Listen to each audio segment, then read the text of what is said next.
Livro Na Hora do Adeus, capítulo 17. Fuga dos compromissos. Logo estávamos na casa de Lúcia Maria, que, completamente desesperada, chorava abraçada à roupa do filho de 17 anos, que desencarnara por excesso de velocidade. Após uma noitada de álcool e droga, aquela que os viciados dizem que não faz mal, a fraquinha, droga é droga, como o nome mesmo diz. Umas são consideradas mais fortes porque uma dose maior pode levar ao desencarne. As consideradas mais fracas vão matando pouco a pouco os neurônios, atingindo o sistema nervoso. Não há droga que faça bem. É droga qualquer substância ou produto que altera as funções do organismo. O tóxico envenena e mata. A maconha, tão defendida ultimamente, faz do seu usuário um fantoche que fala sem parar, que ora ri, que ora entra em depressão e sonolência, tem sempre os olhos vermelhos, alucinações, distúrbios na percepção do tempo e do espaço. Isso porque dizem que ela não faz mal. Outros defensores da maconha dizem que ela não causa dependência física e não faz mal à saúde. Isso não é verdade. Ela provoca oligospermia, isto é, diminuição de espermatozoides no sêmen, que pode cair até 40% do normal. No usuário crônico, isto é, naquele que fuma vários cigarros por dia, todos os dias, sabemos que ela causa efeitos graves no organismo, no cérebro, controla, entre outras faculdades, a inteligência, o raciocínio, ou seja, tudo que depende da mente. A maconha provoca alucinação por alterar o funcionamento mental. Mas ali estávamos nós na casa de Lúcia Maria, onde o seu filho único, Pedro, não desenvolvera o sentimento filial. Sempre fora cercado de carinho, recebendo do bom e do melhor. Carro importado, quarto com todo conforto, enfim. Ele era o dono da vida de seus pais. Pedindo e ganhando, nunca aprendera a doar sequer o respeito aos que amavam. Lúcia Maria não tinha mais vontade de viver. O seu tesouro fora embora de maneira muito trágica. Abraçada aos pertences do filho, chorava desesperadamente. Notamos que o quarto estava sendo desmontado pelas tias e pelas avó de Pedro, que encaixotava tudo. Só a televisão e o computador e a impressora ficaram naquele quarto.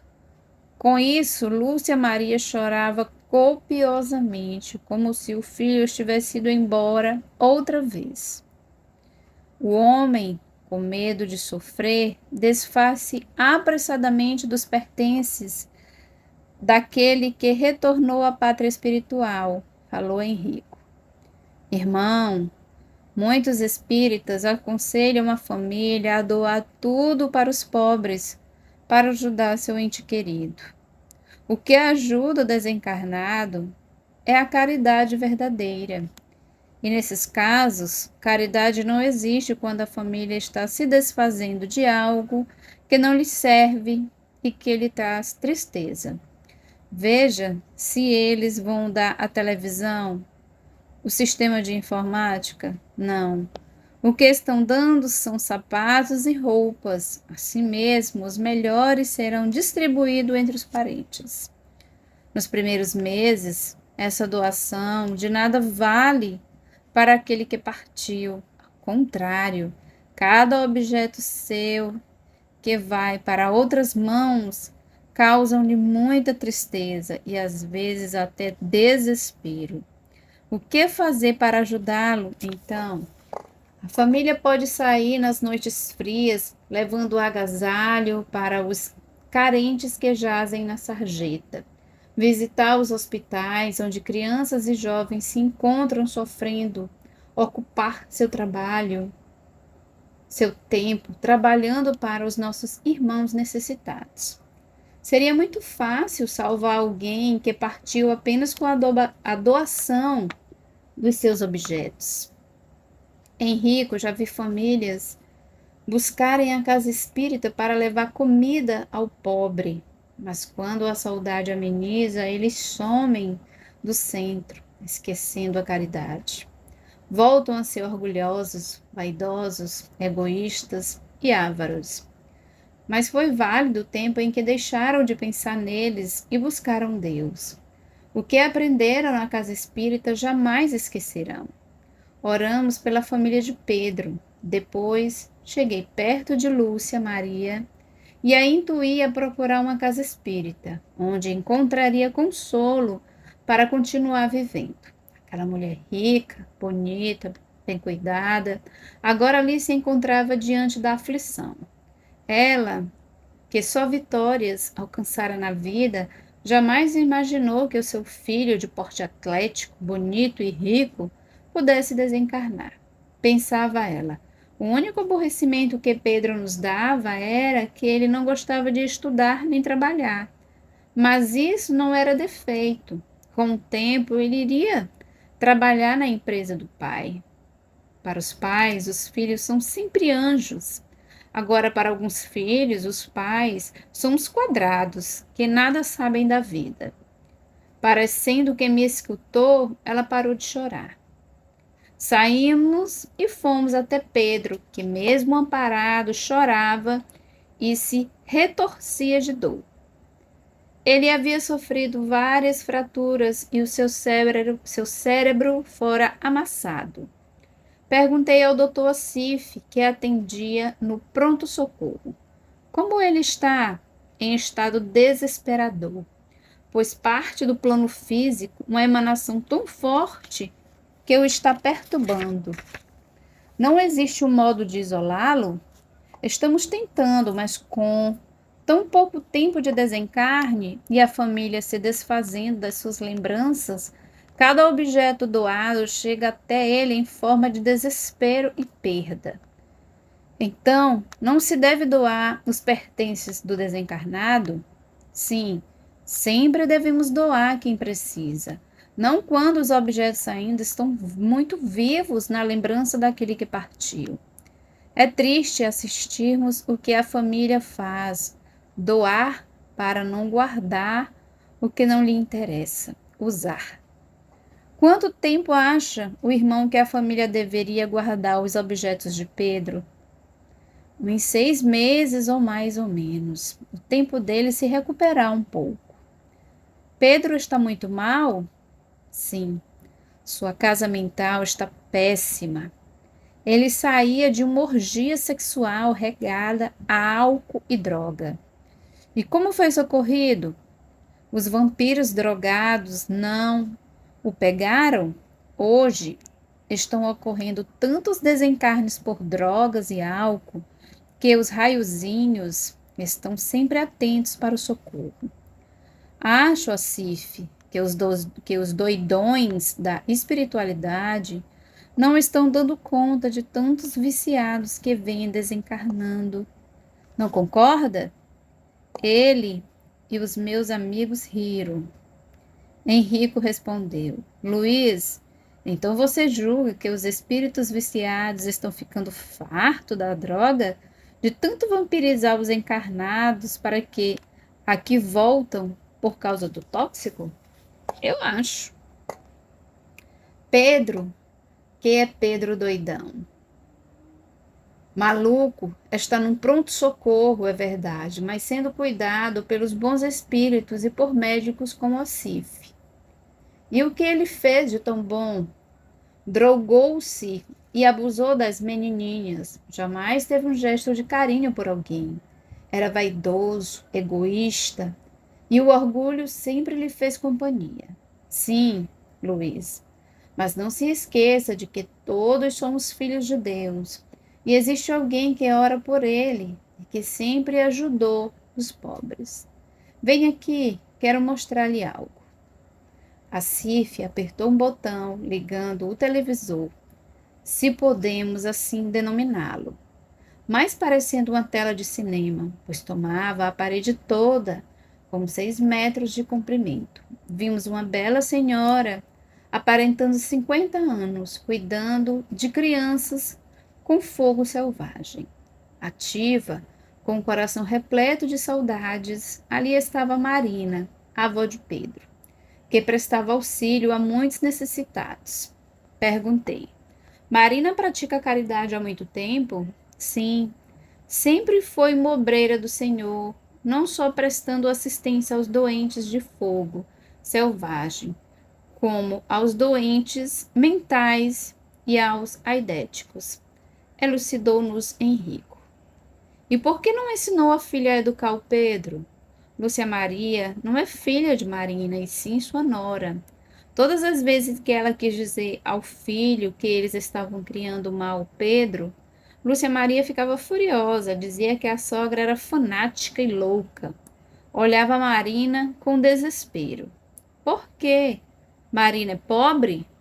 Menos abastada do que Lúcia Maria, mas para a classe média alta, respondeu assim. E ainda, os encarnados ignoram a caridade. Vivem num mundo físico só em busca das conquistas materiais. E quando chega a aflição, não sabem como sair dela. Pedro chorava, gritava, e em seu perispírito ficou plasmado a violência dos seus atos.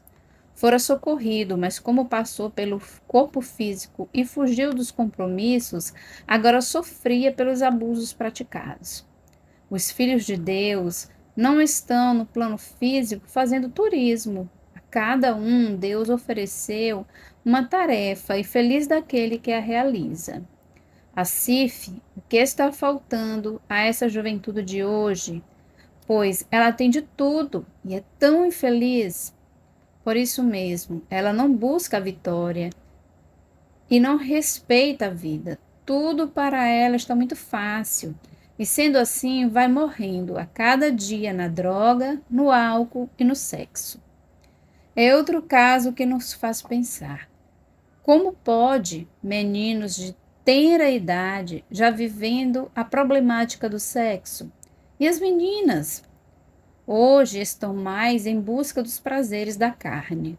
Um dia desses, fomos até a casa de Marinalva para lhe dar assistência, pois o seu companheiro, de 40 anos, tinha desencarnado.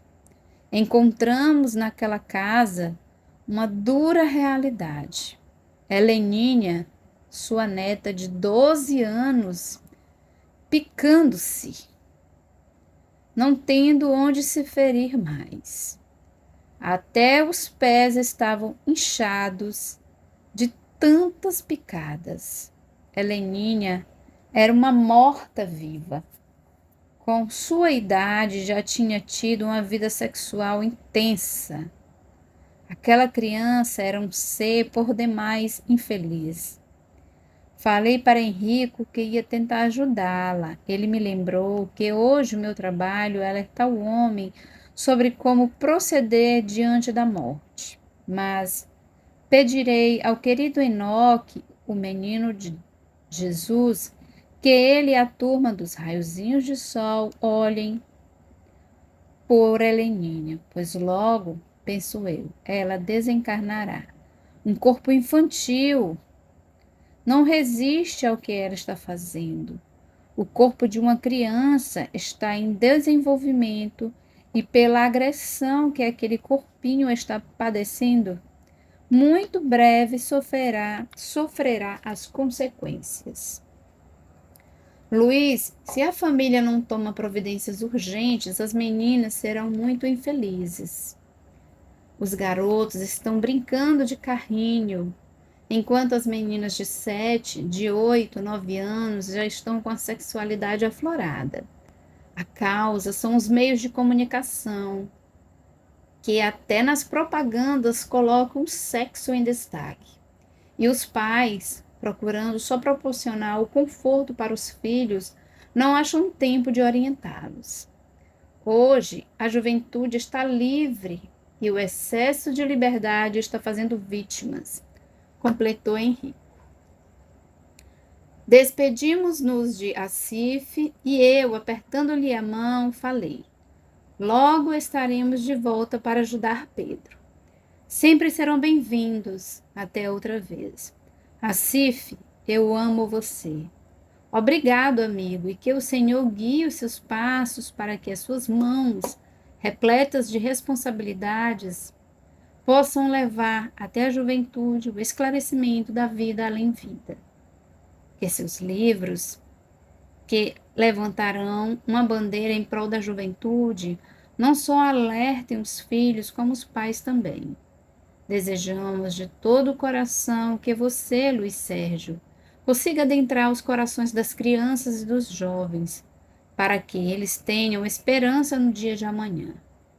A luz do alto é uma descoberta do Espírito, e feliz daquele que, mesmo encarnado, busca a luz do caminho do Mestre Jesus, que pacientemente nos espera, mesmo quando as iniquidades do caráter nos derrubam durante a caminhada.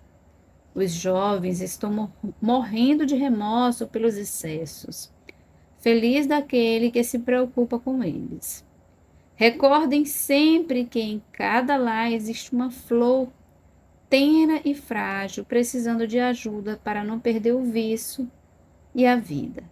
Que o Senhor os acompanhe, falou saindo da enfermaria, onde 20 jovens jaziam em seus leitos de dor.